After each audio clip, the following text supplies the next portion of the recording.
శృతిస్మృతిపురాణానాం ఆలయం కరుణాలయం నమామి భగవత్పాదం శంకరం లోకశంకరం. ఏ రామభద్రాయ రామచంద్రాయ వేదసే రఘునాథాయ నాథాయ సీతాయపతే నమః. రామపథం, the way of life. అసలు రామపథం ద వే ఆఫ్ లైఫ్ అని మనకెందుకు అనుకుంటున్నామంటే, రాముడు నడిచిన బాటలోనే నడవాలనుకుంటున్నాం కనుక మన జీవితం కూడా ఆ విధంగా ఉండాలి. ఏదైతే రాముడి జీవితం మాదిరిగా ఉందో అదేవిధంగా మన జీవితం కూడా ఉండాలంటే రాముడు నడిచిన బాటలోనే మనం నడవాలి. అప్పుడే మన జీవితం కూడా రాముడి యొక్క వే ఆఫ్ లైఫ్ మాదిరిగా అవుతుంది. మనం ఏదైతే క్రితంసారి మనం మాట్లాడుకుంటున్నామో నాయకుడి లక్షణాలు ఎలా ఉండాలని చెప్పి, అయితే ఇందులో ముఖ్యంగా నాయకుడికి ఉండాల్సిన ఒక మంచి లక్షణం ఏంటంటే రీడింగ్ బుక్స్. ఎందుకంటే అన్లెస్ మనకు నాలెడ్జ్ పెరగకపోతే మనము ఏమి చేయలేం. నాయకుడు అనేవాడికి అన్ని రకాల నాలెడ్జ్ ఉండాలి. అంటే ఆ నాయకుడు ఒక వ్యాపార సంస్థకే కావచ్చు, లేదా ఒక ఎడ్యుకేషనల్ ఇన్స్టిట్యూట్కే కావచ్చు, లేదంటే ఒక రాజకీయ పార్టీకే కావచ్చు, లేదంటే ప్రభుత్వంలో ఒక సెక్రటరీ లెవెల్లో ఉండే వాళ్ళే కావచ్చు. ఎవరైనా సరే నాయకుడు, ఆ నాయకుడికి రీడింగ్ బుక్స్ అనేది అలవాటు ఉండాలి. ఏ విధంగానైతే రామచంద్రమూర్తి తను ఎప్పుడు కూడా ఏదైనా ఒక మాట చెప్పేటప్పుడు కానీ, ఏదైనా ఒక సమస్యకు పరిష్కారం అయ్యేటప్పుడు కానీ తాను ఎప్పుడు కూడా ఇది నా నిర్ణయము అని చెప్పలేదు. ఎప్పుడు కూడా తాను ఏం చెప్పాడంటే శాస్త్రాలలో ఇలా ఉంది, లేకపోతే సనాతన ధర్మంలో ఇలా ఉంది, లేదంటే వేదాలలో ఇలా ఉందని చెప్పాడు. కానీ ఇది నా నిర్ణయము, మీరు ఇలా చేయండి అని చెప్పి అనలేదు. అందులో ఒక చిన్న ఉదాహరణ ఇవ్వాలంటే, ఎప్పుడైతే విభీషణుడు వచ్చినప్పుడు కూడా అతనికి శరణాగతి అయ్యి వచ్చినప్పుడు అతనికి శరణ అంటున్నప్పుడు అందరూ కూడా వద్దు అంటారు. అప్పుడు ఏం చెప్తాడంటే కండు మహర్షి యొక్క కథ చెప్తూ, ఒకప్పుడు ఇలా జరిగింది, మనకి శాస్త్రాలలో ఇది ఉంది, ఈ విధంగా మనం చేయాలంటూ రామచంద్రమూర్తి ఎందు గురించి శరణు అని వచ్చిన వాళ్ళను మనం అతను శరణాగతుడై వస్తే మనం ఆలింగనం ఎందుకు చేసుకోవాలని చెప్పి శాస్త్రాలలో నుంచి కోట్ చేస్తూ చెప్పాడు. అదేవిధంగా రామాయణంలో కూడా మనకి ఎప్పుడైతే లక్ష్మణుడు సుగ్రీవుడి దగ్గర కోపంతో వెళ్ళినప్పుడు అప్పుడు కూడా ఒక బ్రహ్మదేవుడు చెప్పిన ఒక శ్లోకం చెప్తారు. ఏంటిదంటే, గోహత్య చేసిన వాడు కానివ్వండి, లేదా బ్రాహ్మణహత్య చేసిన వాడు కానివ్వండి, లేకపోతే చోరుడికైనా పర్వాలేదండి, లేకపోతే కళ్ళు దాగిన వాడికి కానివ్వండి, వ్రతభంగం అయిన వాడి కానీ ప్రాయశ్చిత్తం ఉంది కానీ కృతజ్ఞుడికి లేదు అంటున్నారు. అంటే ఇవన్నీ కూడా ఒక శాస్త్రం నుంచి తీసుకొని పెద్దలు ఇలా చెప్పారు, శాస్త్రాలు ఇలా చెప్పాయి, గురువులు ఇలా చెప్పారు, అదేవిధంగా బ్రహ్మదేవుడు ఇలా చెప్పాడని చెప్పి వాళ్ళు అది చేశారు. కనుకనే ఈరోజు కూడా రాముడి యొక్క నాయకత్వంను మనం కోరుకుంటున్నాము. అంతేకాకుండా రామరాజ్యం అని చెప్తున్నాం. అదే రామరాజ్యం అంటే ఏదో బాట పక్కన చెట్లు వేయడమో, రోడ్లు వేయడమో, లేకపోతే వ్యవసాయదారులకు ఏవో సబ్సిడీలు ఇచ్చిండ్రు కనుక రామచంద్రమూర్తిని రామరాజ్యం కావాలని లేదు. రామరాజ్యంలో నీతి అనేది ఎలా ఉంది, ధర్మం అనేది ఎలా ఉందన్నది కనుకనే ఈ యొక్క రామరాజ్యం గురించి అనుకుంటున్నాము, రాముడి నాయకత్వం కావాలనుకుంటున్నాము. అందు గురించి రీడింగ్ ఆఫ్ బుక్స్ అంటే ఈ 360 డైమెన్షన్లో, అంటే మనకి ఏదైనా సరే ఒక నాయకుడైన ఉన్నవాడు అతని యొక్క ఫీల్డ్లో, అంటే అతను ఒక ఆర్గనైజేషన్ రన్ చేస్తున్నాడు అనుకోండి, అతనికి తెలిసి ఉండాలి కాంపిటీటర్స్ ఎలాంటి వాళ్ళు, కొత్త కాంపిటీటర్స్ వస్తున్నారా, వాళ్ళలో స్ట్రెంగ్స్ ఎంత, వీక్నెసెస్ ఎంత, లేదా సప్లయర్స్ ఎలాంటి వాళ్ళు, ఆర్గనైజేషన్లో వాళ్ళ దగ్గర ఉన్న ఎంప్లాయీస్ ఎలాంటి వాళ్ళు, ఇవన్నీ కూడా తెలియాలంటే ఏదో నేను ఆల్రెడీ డిగ్రీ చేశానండి, ఇంకా నేను కొత్తగా చదువుకోవాల్సిన అవసరం లేదంటే అప్పుడు అతనికి ఏమీ తెలియదు. Unless and until reading books అనేది ఎందుకు అంటున్నామంటే, అంటే ఏదో పర్టికులర్ బుక్ అనే కాదు, బోలెడని కేస్ స్టడీస్ ఉంటాయి, బోలెడని ఆటోబయోగ్రఫీస్ ఉంటాయి. అవన్నీ చదవడం వల్ల వాళ్ళ జీవితాలలో ఎలాంటి పరిస్థితుల్లో తటస్థపడినప్పుడు అవి మనకు కూడా రావచ్చు, రాకపోవచ్చు. కానీ ఇవన్నీ తెలుసుకొని ఉండడం వల్ల మనకు ముందు మంచి అవకాశం ఉంటుంది. అదేవిధంగా రామచంద్రమూర్తి జీవితంలో గొప్ప విశేషం ఎప్పుడు జరిగిందంటే, రామరావణ యుద్ధం జరుగుతున్నప్పుడు 6 పగళ్ళు 6 రాత్రులు అయిపోయాయంట. 7వ రోజు మొదలైంది. అప్పటికి రావణుడు అలసిపోయాడు, రామచంద్రమూర్తి కూడా అలసిపోయాడు. అలసిపోయిన సమయంలో రామచంద్రమూర్తికి శక్తి కావాలి. ఆ శక్తి కావాలంటే అగస్త్య మహర్షి వచ్చి ఆదిత్య హృదయం శ్లోకం చెప్పాడు. అంటే రామచంద్రమూర్తి ఆ సమయంలో ఇంత యుద్ధం జరుగుతుంది, స్వామీజీ గురుగారు మీరు ఇప్పుడు వచ్చి నాకు చెప్పాల్సిన అవసరం లేదండి, తర్వాత వింటానని లేదు. అంటే నేర్చుకోవాలి, నా క్షేమం గురించి చెప్తున్నారు కనుక నేను నేర్చుకోవాలని చెప్పి ఆ యుద్ధం పరిసమాప్తి అయ్యే వరకు ఆదిత్య హృదయం చదివారు కనుకనే రామచంద్రమూర్తికి ఆ విజయం లభించింది. అదేవిధంగా మనం కూడా మన జీవితంలో అంటే చాలామంది ఏమంటే ఎప్పుడు చదువు ఆపేస్తారంటే డిగ్రీ కానివ్వండి, లేదా 4 years ఇంజనీరింగ్ కానివ్వండి, లేదా 5 years MBBS కానివ్వండి, ఆఖరి పరీక్ష రేపంటే ఈరోజు చదవడం, ఆ తర్వాత మళ్ళీ చదవరు. అలా ఉండకూడదు. మనకు అన్నీ తెలిసి ఉండాలి, ప్రపంచంలో ఏం జరుగుతుందని తెలిసి ఉండాలి, కొత్త స్ట్రాటజీస్ ఏమొచ్చాయని తెలిసి ఉండాలి, కొత్త సబ్జెక్ట్స్ ఏమొచ్చినాయని తెలిసి ఉండాలి. అంటే మనకు అవసరం లేదా అని కాదు, ప్రపంచ జ్ఞానం మనం సంపాదించుకోవాలి. దాని కొరకే మనం రీడింగ్ హ్యాబిట్ అనేది చేసుకోవాలి. ఈ బుక్సే కానివ్వండి, న్యూస్ పేపరే కానివ్వండి, లేకుంటే ఫైనాన్షియల్ రిపోర్ట్సే కానివ్వండి, ప్రతిదీ మనం తెలుసుకుంటేనే మన జీవితంలో కూడా మనము ఒక గొప్ప నాయకుడు అయ్యే అవకాశం ఉంటుంది. అంతేగాని ఏమీ లేకుండా మనం ఏదో అవసరం లేదు నాకు ఈ బిజినెస్ అనుకోండి, లేకుంటే నా ఇన్స్టిట్యూషన్ అనుకోండి, ఆ విధంగానే ఉంటే మనం కూడా వెనక్కి పడిపోతాం. ఒక ఇంజనీరింగ్ ఇన్స్టిట్యూషన్ రన్ చేస్తున్నారనుకోండి, అందులో సిలబస్ ప్రకారం ఏదన్నా ఉండొచ్చు. ఎందుకంటే ఒక యూనివర్సిటీకి మనం అఫిలియేటెడ్ అయి ఉంటాం కనుక యాజ్ పర్ యూనివర్సిటీయే మనం చెప్తాం. కానీ కొత్త సబ్జెక్ట్స్, కొత్త థియరీస్ వచ్చినప్పుడు మనం స్టూడెంట్స్కి నేర్పించడం మొదలు పెడితే మన కాలేజ్ యూనిక్గా ఉంటుంది. దాన్నే యూఎస్పీ అంటారు కదా, ఆ మాదిరిగా మన కాలేజ్ యూఎస్పీగా ఉండాలంటే మనం కొన్ని యూనిక్నెస్ అనేది మనం అడాప్ట్ చేయాలంటే అన్లెస్ మనం కొత్తవి తెలుసుకోవాలి, కొత్తవి చదివితేనే మనకు తెలుస్తుంది, లేకపోతే మనకు అవకాశం ఉండదు. కనుక మనం ఎప్పుడు కూడా రీడింగ్ అనేది కంపల్సరీ పెట్టుకోవాలి. ప్రతిరోజు కూడా ఒక గంట సేపు మనం చదవాల్సిందే. సబ్జెక్టుదే కావచ్చు, స్పిరిచువల్ బుక్సే కావచ్చు, ఏదైనా సరే మనకు దానివల్ల మనం ముందు బాగుపడతాం, ప్రపంచాన్ని తర్వాత ముందు మనం బాగుపడతాం, మన విజ్ఞానం పెరుగుతుంది. తర్వాత స్పిరిచువల్ బుక్స్ చదవడం వల్ల మనలో ప్రశాంతత ఏర్పడుతుంది. ఇవన్నీ ఉంటేనే ఒక నాయకుడిగా మనం ముందుకెళ్ళే అవకాశం ఉంటుంది. రామచంద్రమూర్తి జీవితంలో కూడా ప్రతిదీ ఇలాగే నేర్చుకున్నాడు. తాను ఎప్పుడు కూడా నాకు అవసరం లేదని అనలేదు. రాక్షసులు కూడా చెప్పారు చనిపోయేటప్పుడు, రామా నువ్వు ఈ దోవనబో నీకు శుభం జరుగుతుందంటే వాళ్ళ మాట నమ్మి వెళ్ళాడు. అంటే నాకు అవసరం లేదనవచ్చు, కానీ అలా కాకుండా చేయడానికి కారణం ఏంటంటే ఇది మనం లెర్నింగ్ హ్యాబిట్ అనేది ఉండాలి. అప్పుడే మనం సక్సెస్ అవుతాం. నెక్స్ట్గా మనకు చెప్పుకోవాలంటే మనము మోటివేషనల్ స్కిల్స్ అనేది మనం చాలా ఇంపార్టెంట్. ఒక టీంలో మనము మోటివేషనల్ స్కిల్స్ మనము ఉంటే వాళ్ళని మోటివేట్ చేస్తేనే మనం చేయగలుగుతాం. లేకపోతే మనం ఒక్కరం ఏ పని చేయలేం. అది మన టీంలో 9 ఉన్నారా, 10 మంది ఉన్నారా, 100 మంది ఉన్నారా అని కాదు, వాళ్ళని మోటివేట్ చేయాలి. ఏ విధంగా చేయాలి అనేది మనకు చాలా ఇంపార్టెంట్. అంటే చాలామంది ఏమనుకుంటారంటే శాలరీ పెంచడం వల్లనో, కమిషన్స్ ఇవ్వడం వల్లనో మోటివేట్ అవుతుంటారు. అది తప్పు.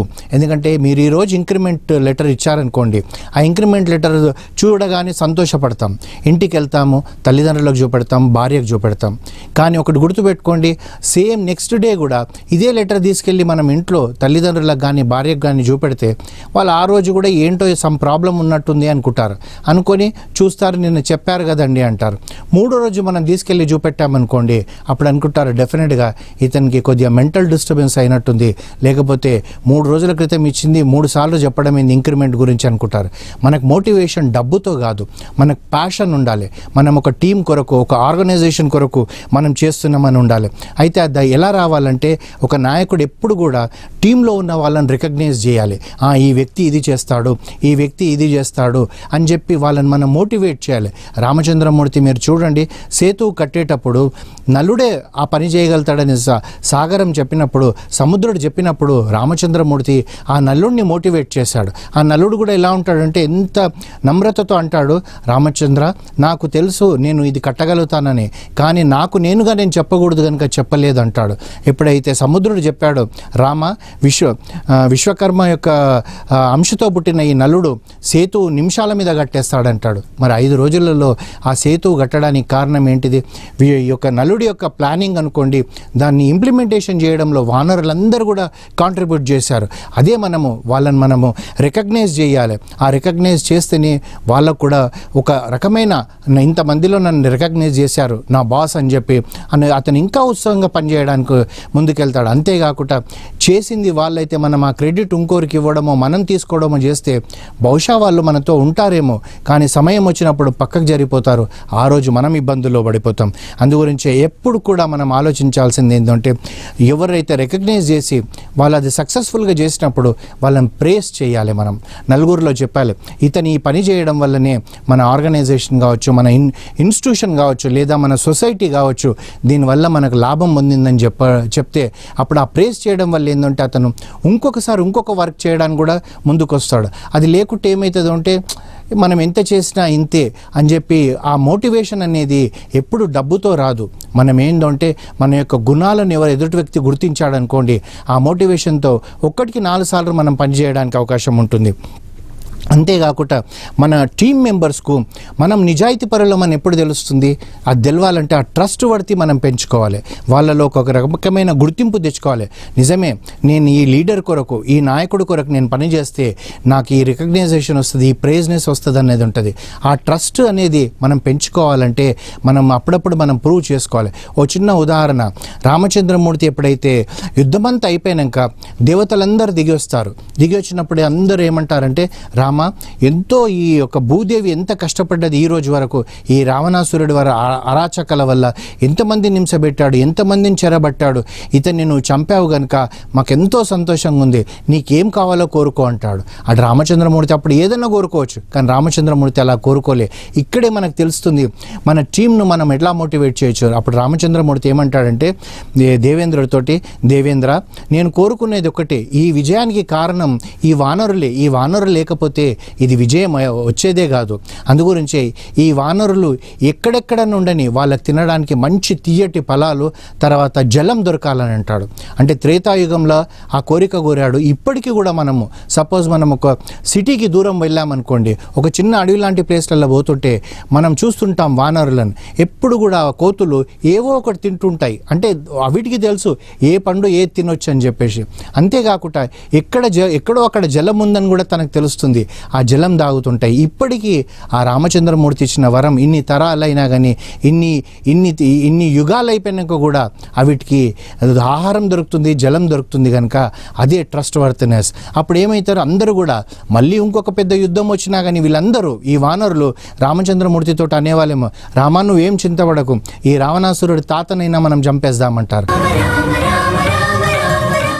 ఒక నాయకుడు ఆ యొక్క తను నిజాయితీపరుడు, తను ఒక నిజాయితీగా వీళ్ళందరినీ నేను పెంపొందిస్తున్నానన్నది మనము వాళ్ళలో ఏర్పాటు చేయగలిగితే అంతే, వాళ్ళు మన కొరకు ఎంత అంటే అంత వర్క్ చేస్తారు. మనం ఎంతో మందిని చూసాం ఇప్పటి వరకు.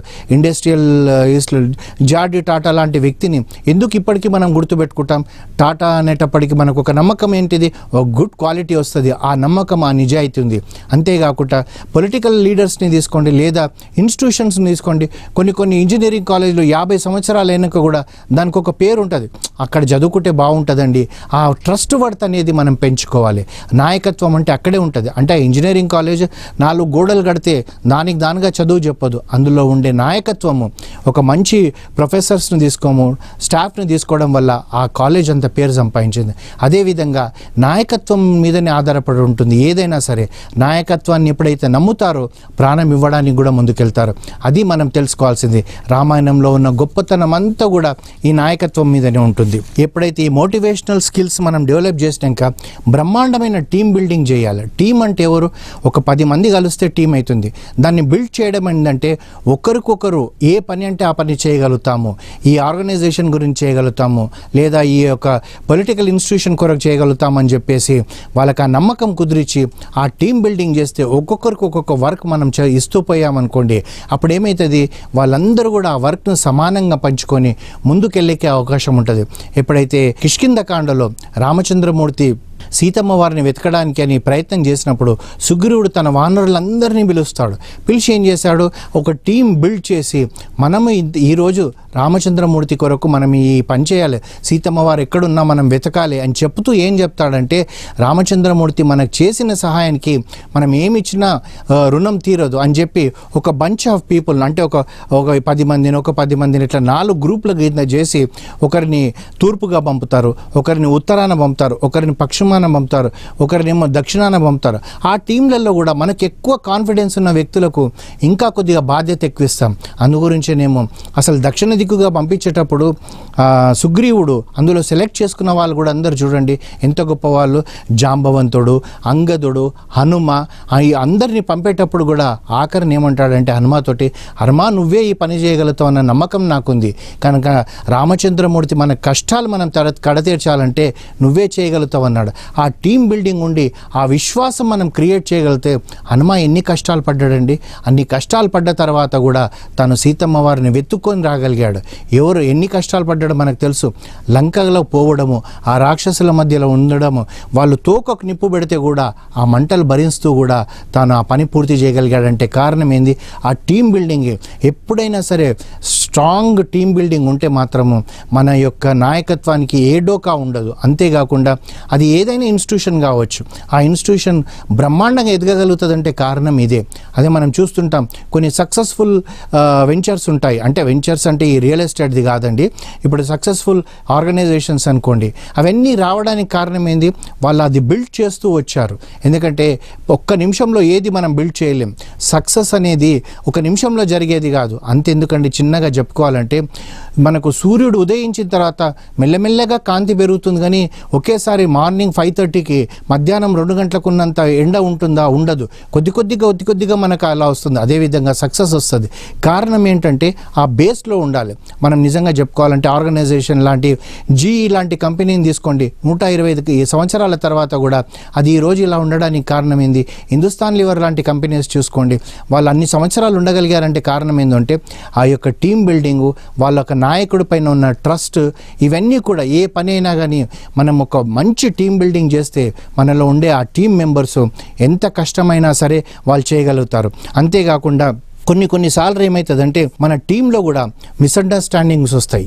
ఆ మిస్అండర్స్టాండింగ్ను మనం జాగ్రత్తగా పరిశీలిస్తుండాలి.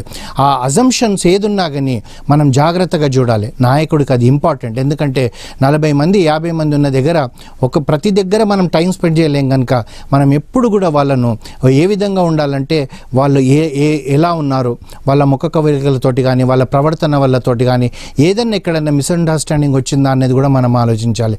రామాయణంలో మనకు ఈ మిస్అండర్స్టాండింగ్ ఎప్పుడు వస్తుందంటే ఎప్పుడైతే రామచంద్రమూర్తి వాలిని చంపిన తర్వాత సుగ్రీవుడికి పట్టాభిషేకం చేసినాక అప్పుడు వర్షాకాలం, ఆ 4 నెలలు అసలు అడవులలో ఎక్కడ వెతుకుతాము? అంత ఎక్కడ చూసినా బురద ఉండొచ్చు, వర్షాలు ఉంటాం, మనం వెళ్ళడానికి కష్టం కనుక రామచంద్రమూర్తి ఏమంటాడంటే, సుగ్రీవ నువ్వు ఈ 4 నెలలు ఇలా మీ రాజ్యంలో ఉండిపో, ఈ వర్షాకాలం అయినాక మనం సీత గురించి వెతుకుదామంటాడు. ఈ 4 నెలలు ఏమైపోయింది? రామచంద్రమూర్తి ఏమో ఏ పట్టణాలలోకి రాడు, తాను అక్కడ పైన అడవిలో గుహలో ఉండిపోయాడు. ఇక్కడ సుగ్రీవుడేంది వేరియస్ రీజన్స్ అతను అన్ని రోజుల తర్వాత ఏదో కారణాల వల్ల లేదా చపల చాంప్యంతో తన రాణులతోటి ఆనందిస్తూ గడిచిపోయాడు. అయితే అప్పుడు అక్కడ ఏమైతుంది? హనుమాకి ఎప్పటికి భయం ఉంది. సుగ్రీవుడిని ఎప్పుడెప్పుడు గుర్తు చేస్తుంటాడు, మనం రాముడికి ఇచ్చిన మాట తప్పకూడదు అని. ఈ 4 నెలలు ఎప్పుడైతే సుగ్రీవుడు ఒక్కసారి కూడా రాముడి దగ్గరికి రాకపోతే రామచంద్రమూర్తి లక్ష్మణుడు ఏమనుకుంటున్నాడు? చూసావా అన్నయ్య, లక్ష్మణుడు రాముడితో అంటాడు, పని అయిపోయింది కనుక సుగ్రీవుడు తిరిగే వస్తలేడు, అతనేమో మంచిగా హ్యాపీగా ఆనందంగా తను రాజభవనంలో సంతోషంగా కాలం గడుపుతున్నాడు, మన పని మర్చిపోయాడు, మనమేమో ఇక్కడ కష్టపడుతున్నాము, నేను చంపేస్తాను చేస్తాను అంటాడు. అంటే అప్పుడు రాముడికి కూడా కొద్దిగా కోపం వస్తుంది. రాముడు కూడా ఏమంటాడంటే, లక్ష్మణ నువ్వు వెళ్ళి సుగ్రీవుడికి చెప్పు, వాలి ఒక్కడే పోయాడు, సుగ్రీవుడు తన బంధువర్గంతో సహా పోతాడని చెప్పు. అంటే నువ్వు చేస్తుంది తప్పు కనుక వాలిని నేను ఒక్కడనే చంపాను, కానీ ఇప్పుడు నిన్ను నీ బంధువర్గాన్ని అంతా చంపుతానని రామచంద్రమూర్తి కూడా అంటాడు. అక్కడ చిన్న పొరపాటు ఏమంటే ఈ 4 నెలలు రాకపోవడమే మిస్అండర్స్టాండింగ్కు కారణమైంది. లక్ష్మణుడు వెళ్ళిన తర్వాత కూడా ఆ మత్తులోనే ఉంటాడు కనుక లక్ష్మణుడు కోపం వస్తుంది. తారా ఇవన్నీ చెప్పిన తర్వాత, హనుమ చెప్పిన తర్వాత నెక్స్ట్ డే ప్రూవ్ అయింది. అందరు వానరులు వస్తుంటే, అయితే ఈ మధ్యలోనే హనుమ ఏం చేశాడు సుగ్రీవుడికి, సుగ్రీవా నువ్వు చేసేది తప్పు, అందరు వానరులను విలువ, మనం సీతమ్మ వారిని వెతకాలంటే ఏదో మేల్కొన్నట్టుగా మేల్కొని వాళ్ళందరినీ పిలవమని చెప్తాడు. మళ్ళీ ఆ సుఖాలలో మునిగిపోతాడు. ఎప్పుడైనా కానీ ఒక ఆర్గనైజేషనే కావచ్చు, ఒక స్నేహమే కావచ్చు, లేకపోతే టీం మెంబర్సే కావచ్చు, ఏదైనా మిస్అండర్స్టాండింగ్ ఉంటే దాన్ని దూరం చేయాలి. ఆ బాధ్యత కూడా నాయకుడి మీదనే ఉంటుంది. అడగడంలో తప్పు లేదు, తప్పుగా అర్థం చేసుకున్నానబ్బా నువ్వు ఇది ఏంటి నిజమేనా అంటే కాకపోవచ్చు కావచ్చు, ఆ విధంగా మనం చెప్తేనే తెలుస్తుంది. కానీ మనం ఏమి చెప్పకుండా అదే మిస్అండర్స్టాండింగ్లో ఉండి ఓహో ఇలా ఇతను చేశాడని చెప్తే ఆ ఇద్దరు మనుషులలో కూడా ఆ ద్వేషం అనే భావము రోజు రోజుకు పెరిగిపోతే ఆ దూరం ఇంకా పెరిగిపోతుంది. అందుగురించి నాయకుడు అనేవాడు ఈ మిస్అండర్స్టాండింగ్కు తావు లేకుండా ఉండాలి. ముఖ్యంగా ఏమవుతుందంటే నాయకత్వంలో కొందరితో మంచిగా ఉండి కొందరితో దూరంగా ఉంటే కూడా ప్రాబ్లం. నువ్వు అందరితో సమానంగా ఉండాలి, అంతేగాని మనకిష్టం అంటే ఇది జనరల్గా జరుగుతుంటుంది ప్రతి ఆర్గనైజేషన్లో, ప్రతి దగ్గర కూడా మనకిష్టమైన వాడు కొద్దిగా తక్కువ చేసినా కానీ మనం లైక్ చేస్తాం. అలా ఉండకూడదు. ఆర్గనైజేషన్ అన్నప్పుడు ధర్మంగా నడిపించాలంటే ఎవరు ఎంత చేశారో అంతగానే నువ్వు గౌరవించు. నువ్వు అలా గౌరవించక తక్కువ పని చేసేవాడిని కూడా ఎక్కువ గౌరవిస్తే అది ఆర్గనైజేషన్కి మచ్చ అయిపోతుంది. తర్వాత అతను లైఫ్ లాంగ్ అతను అలాగే ఉంటాడు. దానికి బదులుగా మనకెంతో ఇష్టం కనుక అతన్ని పర్సనల్గా కూర్చోబెట్టుకొని నువ్వు ఇలా చేయకు, ఇలా నువ్వు ముందుకు వెళ్ళు, ఇవన్నీ చెప్తే అతని జీవితాన్ని కూడా బాగు చేసిన వాళ్ళం అవుతాం. లేకపోతే ఆ ఇన్ఎఫిషియెంట్ పర్సన్ను మనం తలపైన పెట్టుకుంటే ఆ పాపం మన నెత్తికి కూడా వస్తుందని చెప్పి మనకు రామాయణంలో నేర్పిస్తున్నారు. ఎందుకంటే రాజు అనేవాడు ఎలా ఉండాలంటే ఎప్పుడు శిక్ష వేయాలో అప్పుడు శిక్ష వేయాలి, ఎప్పుడు కరుణ చూపెట్టాలో అప్పుడు చూపెట్టాలి. అంతేగాని శిక్ష వేయాల్సిన సమయంలో కూడా కరుణ చూపెడితే అది పాపం మనకు వస్తుంది. ఈ విధంగా మిస్అండర్స్టాండింగ్కు ఇది ఉండకూడదు. అంతేకాకుండా అఫర్మేషన్ అంటారు, స్ఫూర్తి వాక్యాలు చెప్తుండాలి. సబ్కాన్షియస్ మైండ్ తోటి మనం వింటూ ఉండాలి. ఎందుకంటే ఎదుటి వాళ్ళు ఏం చెప్తున్నారు దాన్ని మనం జాగ్రత్తగా వినాలి. ముఖ్యంగా మన లోపల ఉన్న ఒక పొరపాటు ఏమంటే ఎదుటి వాళ్ళు చెప్పేదానికన్నా ముందరనే మనం ఆన్సర్ రెడీ చేసుకుంటాం. అది ఎప్పటికైనా మనకు నష్టమే చేకూరుతుంది. అంటే అతను ఏం చెప్పబోతున్నాడు, లెట్ హిమ్ స్పీక్. మీరు ముఖ్యంగా గుర్తు చేసుకోండి, రామాయణం కానీ మనకు భగవద్గీత కానీ ఏం నేర్పిస్తుంది. అసలు భగవద్గీతలో ఈ 17 చాప్టర్స్లలో మొదటి చాప్టర్ అంతా కృష్ణుడు అసలు మాట్లాడు, అర్జునుడే చెప్తూ పోతుంటాడు, వింటూనే పోతాడు కృష్ణుడు అసలు అతని ప్రాబ్లం ఏంటి తెలుసుకోవాలని చెప్పేసి. రెండవ చాప్టర్లో కొన్ని శ్లోకాలు అయిపోయాక అప్పుడు కృష్ణుడు మాట్లాడడానికి మొదలు పెడతాడు. అంటే ఏంటిదంటే ఇప్పుడు మనం ఒక డాక్టర్ దగ్గరికి వెళ్ళామనుకోండి, మనము డాక్టర్ గారు ఇక్కడ నాకు తెలుసులేండి, ఇది ఈ నరంతో అయింది, ఈ చేయితో అయింది, ఇవన్నీ చెప్తుంటే అసలు యాక్చువల్గా మనకు ఏముందో డాక్టర్కు తెలియకుండా డాక్టరే అన్ని సమాధానాలు చెప్తే మన రోగం అలాగే ఉండిపోతుంది. డాక్టర్ అనేవాడు వినాలి. అట్లాగే ఆర్గనైజేషన్లో కూడా మనం కూడా ఒక డాక్టర్ లాంటి వాళ్ళం, లేదా మేనేజ్మెంట్ కన్సల్టెంట్ లాంటి వాళ్ళం. ఎదుటి వ్యక్తి అన్నీ చెప్పనియండి, అతన్ని మీరు తీర్చిదిద్దాల్సిన బాధ్యత కూడా మీద ఉంది కనుక మీరు ఎప్పుడైనా గుర్తుపెట్టుకొని అతనికి మంచిగా అతను చెప్పేదని వినండి. ఎప్పుడు ఇది ఎక్కువగా పని చేయాలి, ఇది తక్కువగా పని చేయాలి. మనకు రామాయణంలో మొదటి నుంచి ఆఖరి వరకు రామచంద్రమూర్తి మనకు నేర్పించింది అది. జటాయువు మాట్లాడితే కూడా విన్నాడు, ఈ పక్షి నాకేం చెప్తుందని అనలేదు. ఎప్పుడైతే సీతమ్మ వారిని రావణాసురుడు ఎత్తుకుపోయినాక రాముడు లక్ష్మణుడు వెతుకుతుంటే అక్కడ ఉన్న అడవిలో ఉన్న జింకలు, లేళ్ళు, ఇవన్నీ కూడా పక్షులు రాముడి దిక్కు లక్ష్మణుడి దిక్కు చూస్తూ ఆ దక్షిణ దిక్కుగా పరిగెత్తుతూ ఆకాశం చూస్తున్నాయంట. అంటే ఏంటంటే ఆకాశంలో ఒకడు దక్షిణ దిక్కుగా ఎత్తుకుపోయాడని చూపెట్టడానికి వీటికి తెలిసిన భాషల్లో చెప్తుంటే రామచంద్రమూర్తి లక్ష్మణుడు కూడా అవి విన్నారు కనుకనే వాళ్ళు సీతమ్మ వారిని వెతుకోగలిగారు. అదే మనలాంటి వాళ్ళమైతే ఏవో పక్షులు అలా అరుస్తున్నాయండి, మనకెందుకు, ఆ జింకలు అటు పోతున్నాయి, పోనీయండి అనుకున్నాం అనుకోండి, ప్రాబ్లం. అలా కాకుండా మనం వింటూ పోవాలి. ఎప్పుడైనా సరే మనం ఎక్కువగా విని తక్కువగా మాట్లాడాలి. అప్పుడు ఏమవుతుందో అంటే ఒక మిస్అండర్స్టాండింగే కావచ్చు, లేకుంటే ఒక స్ట్రాటజీ కావచ్చు, ఒక ప్రాబ్లమే కావచ్చు, ఏదైనా మనం ఈజీగా సాల్వ్ చేయగలుగుతాం. వినడం మానేసామనుకోండి, మనమే ఎక్కువ చెప్పడం మొదలు పెట్టామనుకోండి, ప్రాబ్లమ్స్ ఎక్కువ అవుతాయి. నాయకుడు అనేవాడు పూర్తిగా వినాలి. ఒక 10 టీమ్ మెంబర్స్ ఎదురుగా కూర్చున్నారనుకోండి, లెట్ దెమ్ స్పీక్. అరగంట కాకపోతే 45 మినిట్స్ చెప్పనియండి. అందులో మనకు మంచి కూడా మనకు తెలుస్తుంది. ఎలా తెలుస్తుందంటే మనకు ఫ్రంట్ లైన్లో చిన్నవాడు ఉన్నాడు అనుకోండి, వాడు మనకు ఒక మంచి ఐడియా ఇవ్వగలుగుతాడేమో, ఆ ఐడియాను మనం పొడగొట్టుకున్న వాళ్ళం అవుతాం. అవకాశం ఇవ్వకపోతే మనం మాట్లాడడానికి ఎంత అవకాశం ఇస్తే మనకు మంచిది, ఆర్గనైజేషన్కు మంచిది, సొసైటీకి మంచిది, తర్వాత అందరికీ కూడా it makes lot of difference. అంటే ఏదైనా సరే అందరికీ లాభం అవుతుంది. ఆ లాభం ఏంటంటే అప్పుడు అందరం పంచుకోవచ్చు. అప్పుడే ఈ నాయకత్వానికి ఒక పరిపూర్ణత ఏర్పడుతుంది. రామచంద్రమూర్తి పరిపూర్ణ నాయకుడు కావడానికి కారణం ఇలాంటి ఎన్నో గుణాలు ఉన్నాయి. అవి మళ్ళీ ఇంకొన్ని మనం చెప్పుకుందాం. జై శ్రీరామ్.